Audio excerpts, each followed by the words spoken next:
Good morning दोस्तों, कैसे हैं आप सब। माता रानी की कृपा से अच्छे ही होंगे। तो सुबह सुबह का टाइम है और मैंने बना ली है चाय। तो आप लोग भी आ जाइएगा। और आज चाय सभी को पीनी थी, मतलब खुशी रोहन भी बोल रहे थे कि हमें भी पीनी है। तो मैंने इन तीनों की चाय बनाकर कप में घाल ली है, क्योंकि ये लोग तो कप में ही पीते हैं। और चाय मैंने बनाई है इलायची वगैरह डालकर, तुलसी जी के पत्ते, लौंग, काली मिर्च, क्योंकि बच्चों का गला ख़राब हो रखा है दोनों का। फ्रिज का पानी पिए बिना मानते नहीं हैं ये लोग, और गला ख़राब कर रखा है। और मैंने अपनी चाय घाली है कटोरी में। तो मैं तो कटोरी में ही पीती हूँ चाय। गांव में तो सभी लोग कटोरी में ही ज़्यादा पीनी पसंद करते हैं, और कटोरी में वैसे भी बहुत ज़्यादा अच्छी लगती है। और सबसे अच्छी बात यह है दोस्तों, सीक्रेट बात है कि कटोरी में सबसे ज़्यादा चाय आती है। तो यहाँ पर मैंने रोटियां बनानी शुरू कर दी हैं। कुकर में सब्ज़ी बन रही थी, बच्चे बहुत देर से चिल्ला रहे थे भूख लग रही है, भूख लग रही है। और मैं लग गई थी और काम करने। तो मैंने साथ में सब्ज़ी छौंक कर और एक साथ के साथ मैंने रोटियां बनानी शुरू कर दी हैं। और सबसे पहले बनती है गाय की रोटी। तो गाय की रोटी मैंने बनाकर अलग रखी है, ठंडी हो रही है वो। तो रोटियां मैं यहाँ बना रही हूँ, काफ़ी सारी मैंने बना भी दी हैं। तो सब्ज़ी मेरी पहले इंडक्शन पर बन रही थी, जो लाइट से चलता है। फिर लाइट चली गई तो मैंने इसको उठाकर गैस पर ही रख दिया। तो 2 सीटी आनी और बाकी हैं, तो सब्ज़ी बनकर तैयार हो जाएगी। तो मैंने जल्दी से, बच्चे परेशान हो रहे थे, रोटियां डालनी शुरू कर दी और रोटी मेरी बन चुकी हैं। और बहुत ज़्यादा हल्ला मचा रहे थे कि भूख लग रही है, भूख लग रही है। तो मैं जल्दी से गाय को रोटी देने जाती हूँ। गाय को रोटी देने के बाद ही मैं इन लोगों के लिए खाना घालूँगी, क्योंकि हम सबसे पहले सुबह और शाम पहली रोटी गाय की निकालते हैं। और जब गाय, हमारी गौ माता खा लेती है रोटी, तभी हम लोग खाते हैं। तो देखो कितनी जल्दी इसने खाई है रोटी। और हमने नहवा धुआ कर इनको यहीं पर बांध रखा है। तो गाय की रोटी मैंने दे दी है। और अब मैं कुकर खोलकर देखती हूँ मेरी सब्ज़ी पकी है या नहीं पकी। अगर नहीं पकी होगी तो मैं इसमें 2 सीटी और लगा दूँगी। फ़िलहाल तो पक चुकी होगी, क्योंकि काफ़ी सीटी आ चुकी हैं इसमें। और लौकी की सब्ज़ी तो वैसे भी ताज़ा ताज़ा लौकी है तो जल्दी ही गल जाती है। तो सब्ज़ी मेरी गल चुकी है। मैंने इसमें डाल दी है हरी मिर्च काट कर, धनिया, मसाला गरम इसमें मैंने डाल दिया है। और ये एक मसाला और था, तो इसके पापा बोले इसको भी डाल देते हैं। तो मैंने कहा ठीक है डाल दो। उन्होंने इसमें डाल दिया वो। और अब इसको अच्छे तरीके से मैश कर लेंगे। तो इन लोगों ने तो खाना खा लिया था, वो वीडियो मैं शूट नहीं कर पाई थी, क्योंकि मैं रोटियां ही बना रही थी तब तक। और बच्चे बहुत ज़्यादा हल्ला मचा रहे थे खाना खाने के लिए कि रोटी खानी है, रोटी रोटी हो रही थी। आज वैसे रोटियां हमारी लेट भी हो गई थी काम के चक्कर में, क्योंकि दोस्तों गांव में काम बहुत ज़्यादा होता है। सुबह से उठकर शाम हो जाती है, काम ख़त्म नहीं होता है। तो मैंने अपनी थाली लगा ली है और खुशी मेरे पास आई है खाना खाने, क्योंकि ये कभी भी अलग नहीं घाल कर खाती है। कभी अपने पापा के साथ, कभी रोहन के साथ, और मेरे साथ देखो एक टूक खाकर चली गई। इसका यही है, अपना थोड़ा थोड़ा सबके साथ खा लेती है और इसका ऐसे ही पेट भर जाता है। तो मैंने भी यहाँ पर जल्दी जल्दी खाना खा लिया है, क्योंकि मैं अभी और भी काम मेरे बहुत सारे पड़े हैं दोस्तों। सबसे ज़्यादा तो जो काम है वो है कपड़े का। और 3-4 दिन से इतनी बारिश हो रखी है कि कपड़े बहुत ज़्यादा हो रहे हैं इकट्ठे। तो मैं लग गई हूँ कपड़ों की धुलाई करने।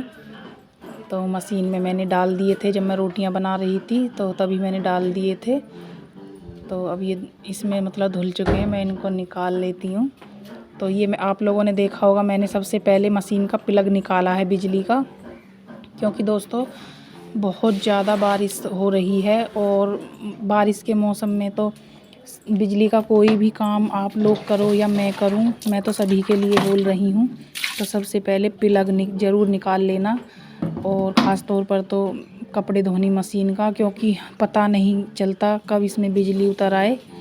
क्योंकि मेरे साथ कई बार ऐसा हादसा हो चुका है, तो मैं तो तब से बहुत ज़्यादा डर गई हूँ। और मैं जब भी कपड़े निकालती हूँ मशीन से, या सुखाने के लिए डालती हूँ और सुखा कर निकालती हूँ, तो प्लग निकाल कर ही तभी मैं कपड़ों को निकालती हूँ अंदर से, क्योंकि मैं ज़्यादातर घर पर अकेली ही रहती हूँ।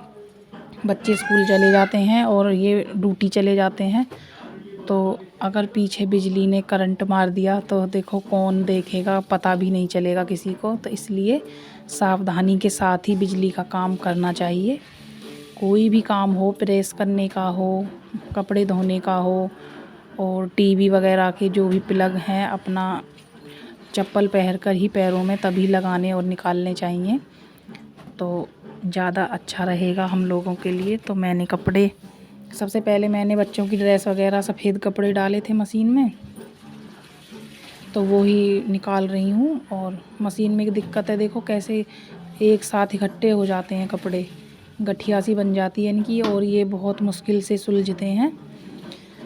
तो पहले बच्चों के डाले थे सफ़ेद कपड़े, ड्रेस वगैरह पड़ी थी। और आज है बच्चों की छुट्टी सैटरडे की, और कल संडे की भी छुट्टी है, तो आज मैं इन कपड़ों को धो दूँगी। और आज टाइम नहीं मिलेगा तो कल इन पर प्रेस वगैरह करके मैं रख दूँगी, और परसों मंडे में ये लोग इसको पहनकर चले जाएंगे। और अभी तो मैं जूते वगैरह धोने हैं इनके, वो भी काफ़ी ज़्यादा गंदे कर रखे हैं। तो सबसे पहले मैंने सफ़ेद कपड़े ये ड्रेस के निकाले हैं, और अभी बहुत सारे कपड़े रखे हैं क्योंकि 3-4 दिन से बारिश हो रही है, तो कपड़े धुले नहीं हैं। वो तो हमारे पास थे कपड़े एक्स्ट्रा, तो वो हम लोगों ने पहन लिए थे। और सबसे बड़ी दिक्कत ये है कि अगर धुल भी जाते हैं कपड़े मशीन में तो फिर सुखाएं कहाँ, सुखाने के लिए भी इतनी जगह नहीं है, और सुखा दो तो फिर उसमें बदबू बहुत गंदी आने लगती है। तो जल्दी से मैंने, आज मौसम कुछ खुला सा था, तो मैंने सुबह पहले कपड़े ही डाले थे मशीन में चाय वगैरह और पीने के बाद में। तो मैं इनमें अब यहाँ निकाल रही हूँ पानी, और मुझे भी इन्हें सुखाने की बहुत जल्दी है क्योंकि अभी थोड़ी सी धूप निकल रही है। तो मैंने सोचा ना जाने ये सूख ही जाए, धूप में डाल देती हूँ थोड़ी देर में इनको। वैसे ज़्यादा तेज़ धूप होती है तो मैं धूप में कपड़े नहीं डालती हूँ, क्योंकि कपड़े ख़राब हो जाते हैं धूप में, और इनका कलर भी बहुत ज़्यादा बेकार सा हो जाता है, उड़ा उड़ा सा लगने लगता है, भद्दा सा कलर हो जाता है अगर रंगीन कपड़े होते हैं तो मैं तो धोने के बाद में अंदर ही डाल देती हूँ। बरामदे में ही मैंने तार बांध रखा है, तो वहीं पर सुखा देती हूँ मैं तो कपड़ों को। तो आज तो थोड़ा हल्की धूप है, तो जल्दी से धोकर मैं इन्हें डाल देती हूँ ताकि ये जल्दी से सूख जाएं। और कपड़े भी बहुत ज़्यादा हो रखे हैं, 3-4 दिन के कपड़े इकट्ठे हो रहे हैं जब से बारिश शुरू हुई है। तो देखो कितनी अच्छी हवा भी चल रही है और धूप भी निकली हुई है हल्की हल्की। आप लोगों को दिख रहा होगा ऊपर छत पर हमारी पर हनुमान जी का झंडा लहरा रहा है, तो जय बजरंगबली। तो हवा तो चल रही है, और ये कपड़े सुखा देती हूँ मैं, चौक में ही डाल दिए मैंने ये कपड़े निकाल कर। और बच्चों ने जल्दी से गाय को नहला दिया था, उसके बछड़े को नहला दिया था, और खुशी रोहन ने ये यहाँ से चौक भी धोकर साफ़ कर दिया था। छुट्टी के दिन ऐसा नहीं है कि बच्चे दंगल ही करते हैं, दंगल भी करते हैं, मतलब परेशान भी करते हैं, लेकिन काम भी कर देते हैं बच्चों से। अगर प्यार से कहा जाए तो बहुत सारा काम वो हमारे साथ मिलकर करवा देते हैं। तो दोनों ने अपने पापा की बाइक को भी धोकर साफ़ कर दिया था, और पूरा चौक में काई लगी हुई थी तो वो भी उन्होंने धोकर साफ़ कर दी थी। तो काफ़ी ज़्यादा काम कर देते हैं बच्चे। तो मैंने देखो कपड़ा एक एक धोकर आराम से सुखा दिए हैं। तो मेरा काम यहाँ पर कपड़ों का और घर का ख़त्म हो चुका है। और काम मेरा किस टाइम ख़त्म हुआ था दोस्तों, 2:30 बजे।